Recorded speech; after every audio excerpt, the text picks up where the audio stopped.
projeto Território Caiçara, ele teve como origem uma condicionante ambiental no âmbito do licenciamento do pré-sal, da fase 3 do pré-sal pela Petrobras, e o IBAMA, enquanto órgão licenciador, ele fez um questionamento ao ICMBio sobre esse empreendimento e os impactos no Parque Nacional do Superagui, tendo em vista que o parque estava na área de influência do empreendimento.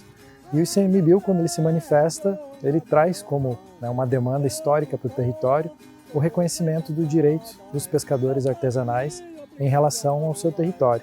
E nesse contexto, o Lajeando, o Laboratório de Geoprocessamento e Estudos Ambientais, ele foi convidado a desenvolver o diagnóstico. Em dezembro de 2020, a gente solicitou a abertura do protocolo de consulta, do MOPEAR, e a consulta a outras lideranças comunitárias para começar a informação e a consulta sobre a realização desse projeto. E esse período coincidiu, infelizmente, com a pandemia de Covid-19. E aí a gente teve que adaptar muita coisa no nosso projeto. E eu acredito que a gente sempre esteve à escuta dos pescadores e pescadoras, das lideranças, para imaginar a melhor forma de fazer essa consulta. Ele já tem o protocolo de consulta estabelecido, mas a gente teve cerca de 8 ou 9 meses de reuniões online e à distância, Então, eu acredito que isso tenha influenciado muito também, positivamente e negativamente, Positivamente porque a gente foi obrigado a respeitar o tempo de entendimento, das lideranças sobre o projeto. Então, não que a gente não iria respeitar, mas ao mesmo tempo isso força as instituições, a universidade a segurar um pouco o passo. E o que foi negativo dessa história é que as relações de confiança elas demoraram muito para se estabelecer também, porque eram sempre conversas online. Conversas online elas são mais frias, mais pontuais. Você não consegue conhecer de fato as pessoas se falando pontualmente online. Então a gente realizou cerca de, se eu não me engano, cerca de 20, 25 reuniões online, nas quais participaram defensorias públicas, ministérios públicos, lideranças comunitárias, ICMBio, SPU, para ir explicando para as lideranças o que era o projeto. Então, o projeto, o protocolo de consulta, no caso, para qualquer projeto empreendedor dentro da nossa comunidade, ele é muito bom. Ele pode travar um projeto, como ele pode acelerar, um projeto, qualquer projeto. E para o projeto da regularização, por exemplo, o estudo, eu creio que assim, foi muito bom para o projeto quando o movimento, a liderança começaram a conhecer o projeto e eles foram abrindo a porta das comunidades para que o pessoal da universidade, vocês da universidade, pudessem entrar para as comunidades já com a comunidade sabendo um pouco, Nem toda a comunidade conhece o protocolo de consulta, mas a maioria da liderança de dentro da comunidade conhece. A metodologia do projeto, ela primeiro, ela tinha que atender o termo de referência, e o termo de referência, a princípio, era um diagnóstico cartográfico e social dessas comunidades. Então, era mapear as casas com topografia, com levantamento de drone, e também esse cadastramento social, que era entrevista com as famílias, Então, mais saber nome, filhos, RG, profissão, um cadastramento mais objetivo. Bom, o mapa falado, além de ser uma ferramenta muito importante, uma das etapas que constitui o projeto, ele também serve para planejar as outras etapas, Como, por exemplo, o voo de drone, o imageamento das comunidades. A gente utiliza o mapa falado para fazer esse planejamento, porque a partir dele a gente consegue ter uma dimensão, de qual que é o tamanho da comunidade, se é uma comunidade menorzinha, se é uma comunidade mais extensa, para fazer os planos de voo, Ou então se tem algumas casas isoladas, se tem sítios, em que a gente precisa planejar esses acessos.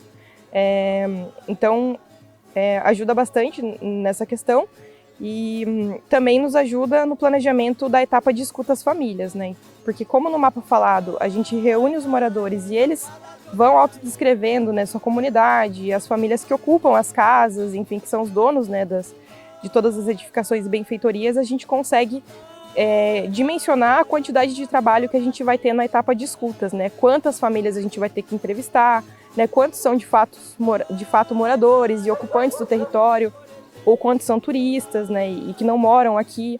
Então a gente já consegue fazer essa organização a partir do mapa falado. Para os levantamentos que a gente fez no território caiçara, tiveram diversas etapas e diversas adaptações metodológicas que a gente teve que fazer e que eram necessárias porque o tipo de levantamento era bastante diferente em relação aos outros levantamentos. Porque muitas vezes, especialmente quando a gente voava depois do almoço e devido à proximidade com o mar, a gente tinha uma incidência muito grande de vento. Então, a gente teve que adaptar as faixas de voo, eventualmente assumir o controle da aeronave durante a operação, para justamente garantir que as fotos fossem tiradas da forma como elas deveriam ser. Outro ponto bastante importante, uma adaptação bastante importante que a gente teve que fazer ao longo do projeto, foram porque algumas comunidades simplesmente não tinham luz elétrica. E sem luz elétrica a gente não consegue carregar as baterias. E se não existir luz elétrica, como que a gente faz para garantir a efetividade do voo e para garantir que o trabalho seja feito? Então muitas vezes a gente teve que recorrer a gerador movido a gasolina, gerador movido a diesel, eventualmente ir para outra comunidade carregar as baterias durante o voo. Então a gente teve que planejar essa etapa específica do voo por conta dessas intercorrências que existiam por conta da comunidade, da forma do voo que a gente tinha que fazer. Além disso, em algumas comunidades, elas eram tão isoladas que aeronaves maiores não conseguiam voar. Então a gente operou com o Phantom 4, que é uma aeronave já maior, e com uma Vic Air 2S. Uma Vic Air 2S é uma aeronave bastante pequena e que a gente conseguia muitas vezes decolar de lugares bastante com espaço pequeno, com clareira na floresta. Então, nesses momentos, a gente também teve que tentar entender quando levar uma aeronave e quando levar outra aeronave.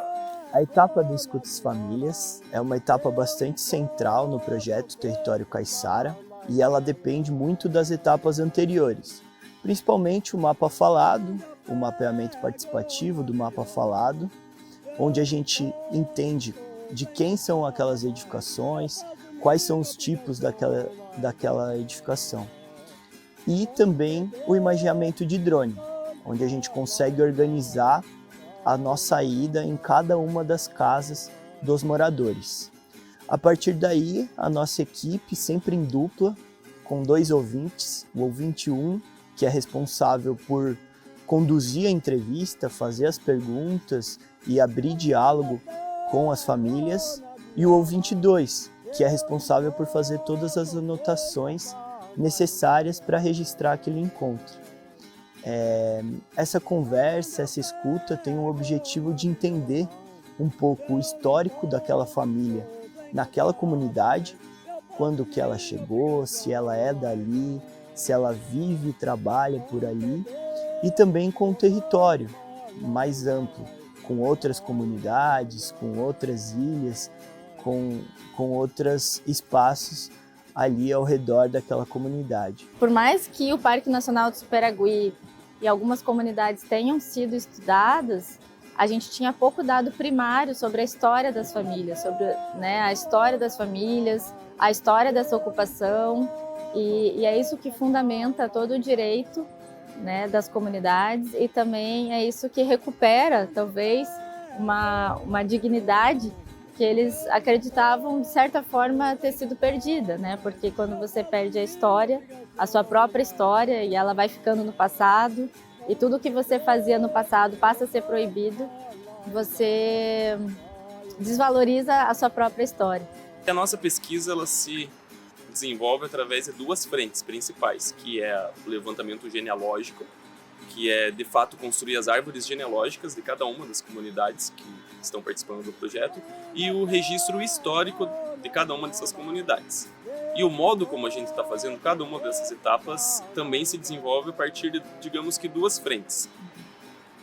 Uma delas, a principal, é aqui nas comunidades, né? Hoje a gente está aqui na Barra do Superagui, então a gente, em cada comunidade que a gente esteve ao longo desses 2 anos que nós estamos fazendo parte do projeto, a gente buscou encontrar pessoas que foram, assim, referências da própria comunidade ao longo desses últimos anos. Pessoas indicadas muitas vezes pela própria comunidade ou pelo pessoal que está fazendo parte do projeto e conseguiu ver que são pessoas legais para contar um pouco sobre a história, que tem uma boa memória genealógica para poder retraçar a história dos antepassados, tanto da sua própria família quanto da comunidade, né, em alguns casos. Então a gente conversou com as famílias, em alguns casos com casais, ou com mãe e filho, pai e filho, e algumas vezes com só com uma pessoa mesmo. E a partir dessas conversas a gente fez o levantamento genealógico e a gente também fez alguns registros históricos de cada uma dessas comunidades. E alguns dos resultados muito interessantes que surgiram a partir da pesquisa de genealogia foi poder registrar dentro das árvores genealógicas gerações muito antigas que ocupam essa região. Em alguns casos, a árvore genealógica alcançou 7 gerações. Então, a gente pode falar com segurança, a partir de algumas pesquisas em algumas comunidades, que boa parte delas já estão sendo ocupadas e habitadas pela população caiçara há pelo menos uns 300 anos, se não, né, um tempo ainda maior assim, do que esse. E através da pesquisa a gente consegue materializar esses dados, a gente consegue comprovar através de nomes as pessoas que estão habitando tradicionalmente aqui há muito tempo. Isso foi um resultado muito interessante. Toda essa pesquisa antropológica, genealógica, quando a gente fazia, né, as reuniões de devolutiva e trazia esses resultados, as pessoas adoravam ouvir, porque a gente relembrava alguns personagens da região, né, ou resgatava a própria história das famílias que algumas delas não conheciam, né, os mais jovens, por exemplo, não conheciam. Então, acho que isso vai ser um registro muito importante de dado primário para essa região, que hoje em dia se tornou o Parque Nacional do Superagui, e também para que sejam pensados, né, iniciativas de dupla proteção entre comunidade e natureza. Os mapas que a gente produz não é só para o fim do projeto, mas é durante ele também. Então a gente leva de novo esses mapas para a comunidade para eles olharem.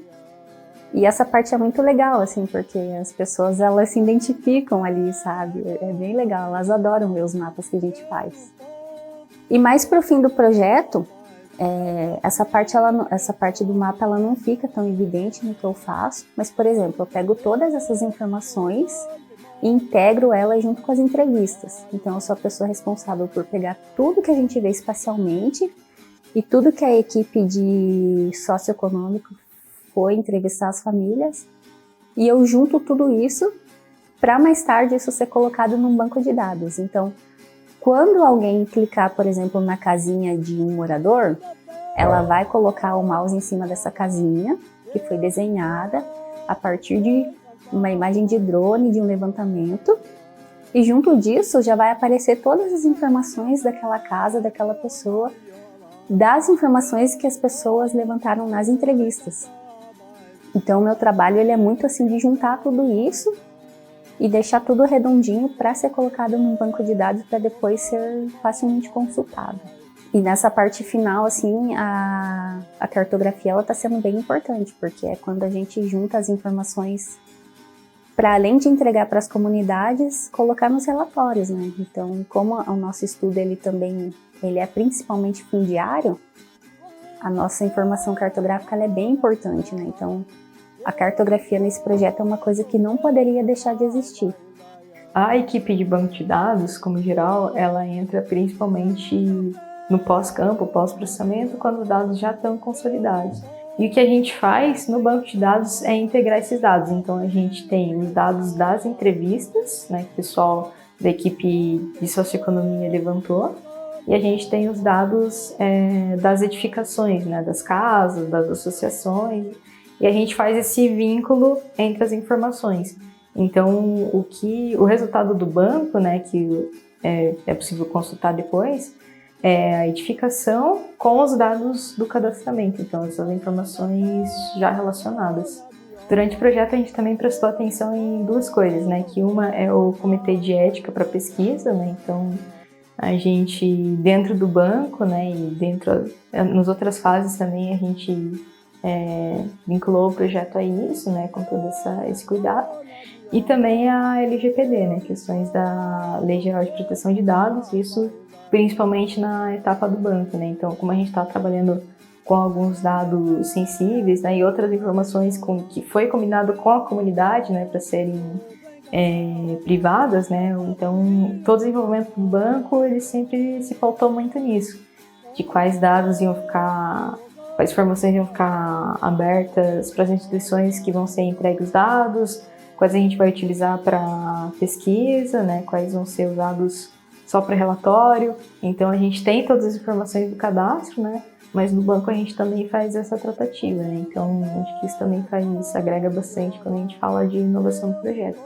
O banco de dados que a gente estruturou, agora que a gente caminha para a fase final do projeto, ele será disponibilizado para a efetivação da política pública relacionada ao reconhecimento dos direitos dos pescadores junto ao ICMBio e à SPU. Portanto, o resultado final do projeto, desse diagnóstico, está sendo transferido para essas instituições conduzirem, a partir do próximo ano, o processo de regularização fundiária. Um dos principais pontos positivos desse projeto foi a gente ter conseguido transformar um termo de referência que era bem objetivo, né, que era bem técnico, num processo de escuta mesmo das famílias e das comunidades. E a gente veio muitas vezes, né, em todas as comunidades, e esses espaços de diálogo foram muito importantes porque a comunidade se via motivada, né, em conversar, em se reunir, e a gente procurou sempre trazer tanto o ICMBio como a SPU para essas conversas, e essa aproximação entre comunidades e instituições e essa mediação também de um conflito antigo é uma das principais riquezas desse projeto. O projeto Território Caiçara para o Lajeambi foi um grande desafio, foi o primeiro grande projeto que nós tivemos, embora trabalhemos há muito tempo no litoral do Paraná, a gente costuma desenvolver projetos de pequeno, médio porte e muitas vezes compondo equipes de projetos maiores. Mas esse foi o primeiro que a gente liderou, os cerca de 30 profissionais que atuaram conosco. Então esse foi um grande desafio e nos preparou para desafios maiores. Hoje o Lajeambi tem um corpo técnico de cerca de 150 profissionais de 30 áreas de formação diferentes, o que é fruto muito da experiência adquirida ao longo do Território Caiçara.